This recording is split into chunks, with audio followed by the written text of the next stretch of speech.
കൊളംബിയയിലെ കാലി നഗരത്തിലെ ചരിത്രപ്രസിദ്ധമായ ലായർമിറ്റ പള്ളിയിൽ യുവാവിന്റെ അക്രമം. സംഭവം വ്യാപക പ്രതിഷേധത്തിന് ഇടയാക്കിയിരിക്കുകയാണ്. മെയ് 6 നടന്ന ആക്രമണത്തിൽ ദേവാലയത്തിനുള്ളിലെ വിശുദ്ധ രൂപങ്ങൾ നശിപ്പിക്കപ്പെട്ടതായി റിപ്പോർട്ടുകൾ വ്യക്തമാക്കുന്നു.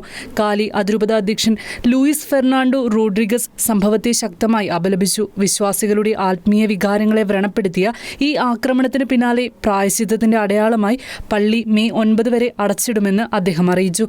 അതേസമയം സംഭവത്തിന് ഉത്തരവാദിയായ വ്യക്തിക്കായി പ്രാർത്ഥിക്കാനും വിശ്വാസികളോട് അദ്ദേഹം ആഹ്വാനം ചെയ്തു. സംഭവം ചൊവ്വാഴ്ച രാവിലെയായിരുന്നു.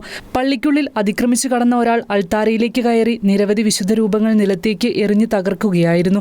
സാമൂഹിക മാധ്യമങ്ങളിൽ പ്രചരിച്ച ദൃശ്യങ്ങളിൽ വിശുദ്ധ വസ്തുക്കൾ നശിപ്പിക്കുന്നതും ദേവാലയത്തിനുള്ളിൽ അക്രമം നടത്തുന്നതും കാണാനാകുന്നതായി റിപ്പോർട്ടുകളുണ്ട്. സംഭവത്തിന് പിന്നാലെ പോലീസ് പ്രതിയെ കസ്റ്റഡിയിലെടുത്തു.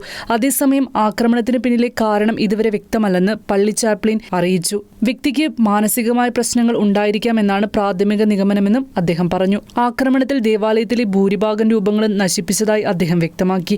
ദേവാലയത്തിന്റെ വിശുദ്ധ വസ്തുക്കൾ പുനഃസ്ഥാപിക്കുന്നതിനായി പ്രാർത്ഥനയും പിന്തുണയും നൽകുന്ന വിശ്വാസികൾക്ക് അദ്ദേഹം നന്ദിയും രേഖപ്പെടുത്തി. ഇന്റർനാഷണൽ ഡെസ്ക്, ഷിക്കേന ന്യൂസ്.